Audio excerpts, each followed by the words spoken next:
So any chest పెయిన్ని neglect చేయకండి. So if you have a chest pain, central chest pain, ఎలా అంటే ఇప్పుడు heart attack అంటే only chest pain ఒకటే కాదు, కొంతమందికి ఎక్కిళ్ళే వస్తాయి, అది కూడా చెస్ట్ పెయినే. డయాబెటిక్ పేషెంట్స్కి చెస్ట్ పెయిన్ రాదు, ఒక రకమైన నీరసంగా ఉంటుంది వాళ్ళకి, అంటే ఏదో బరువుగా ఉన్నట్టు వస్తుంది. కొంతమందికి దవడ నొప్పి పెడుతుంది, లాగినట్టు ఉంటుంది, కొంతమందికి భుజం లాగుతుంది, కొంతమందికి చిటికిన వేలు లాగుతున్నట్టుగా ఉంటుంది. ఇవన్నీ కూడా హార్ట్ సిమ్టమ్స్ అవి. అంటే అవేర్నెస్ చాలా వచ్చింది ఈ మధ్య కాలంలో, ఇండియాలో కానీ ఇక్కడ అవేర్నెస్ చాలా వచ్చింది, కొంచెంగా నొప్పి వస్తూనే వెళ్ళిపోతున్నారు. బట్ బై అండ్ లార్జ్ ఏంటంటే చెస్ట్ పెయిన్ ఇలాంటివి ఉన్నప్పుడు please don't neglect, go to the nearest hospital అంటాం. ఈసీజీ ఒకటి చేస్తుంది, ఈసీజీ ఎంత ఖర్చు వద్దాం, 100 రూపాయలు.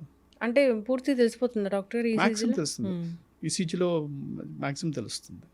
ఈసీజీలో తెలియలేదు ఆ మధ్య ఎంజైమ్స్ చూస్తాం అన్నమాట. అప్పటికి అంటే ఇప్పుడు యూజువల్గా ఏంటంటే సస్పిషన్ ఉంటుంది. ఇప్పుడు చెస్ట్ పెయిన్తో వచ్చారు, బీపీ లో అవుతుంది, ఎందుకు లో అవుతుంది బీపీ అంటే హార్ట్ పంపింగ్ తగ్గుతుంది అర్థం.